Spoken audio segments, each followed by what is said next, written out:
It's hard to breathe, but that's alright. Hush.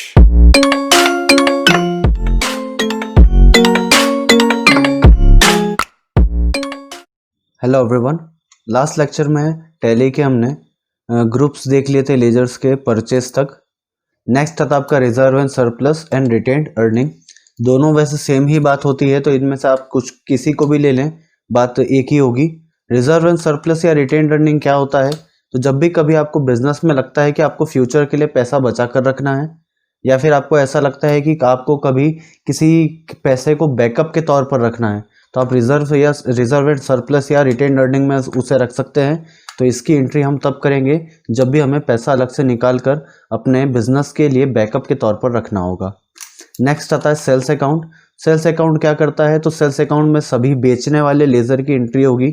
बेचने वाले laser सभी सेल्स अकाउंट के अंडर में आएंगे, ताकि हम इसमें बेचने वाला पैसा जोड़ सके कि हम कितना अभी तक माल बेच चुके हैं, तो उसके लिए सेल्स अकाउंट यूज में आएगा।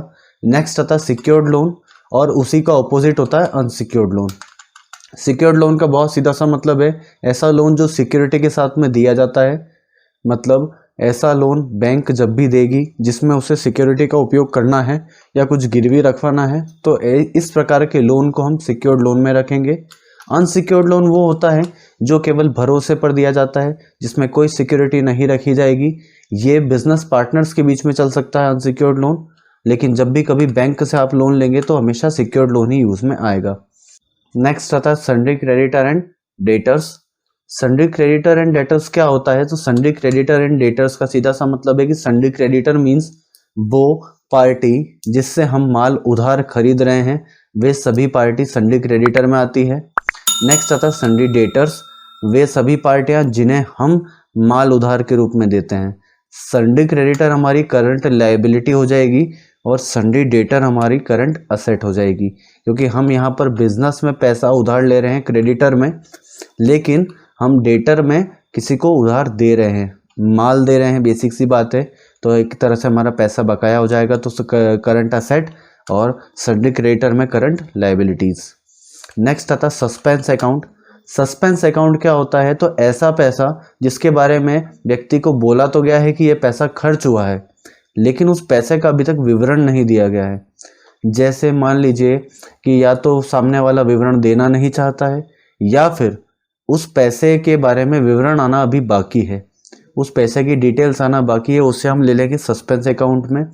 जैसे अगर कोई अकाउंटेंट है, वो टैली पर काम कर रहा है और उसे बोल दिया गया कि ये 2000 रुपये हैं जो मेरे ट्रैवलिंग पे खर्चा हुए हैं, तो वो सस्पेंस में रख देगा उसे अभी, और ट्रैवलिंग में कहाँ कहाँ खर्चे हुए हैं वो बाद में जब उसे इन्फॉर्मेशन मिलेगी तो वह उन खर्चों को स्पेसिफिक तरीके से एंट्री करके डाल देगा। लेकिन जब तक उसे नहीं पता होगा तब तक वो उसे केवल और केवल सस्पेंस अकाउंट में रख देगा। तो ये होता है आपके सारे ग्रुप्स। आई होप आपको सभी ग्रुप समझ में आए होंगे। नेक्स्ट जब हम लेक्चर देखेंगे तो उससे हम एंट्री करना स्टार्ट कर देंगे और प्रॉपर लेजर हर एंट्री के हिसाब से बनाते रहेंगे। ठीक है, तो इस लेक्चर में इतना ही रहेगा। नेक्स्ट लेक्चर तक के लिए thank you and good bye.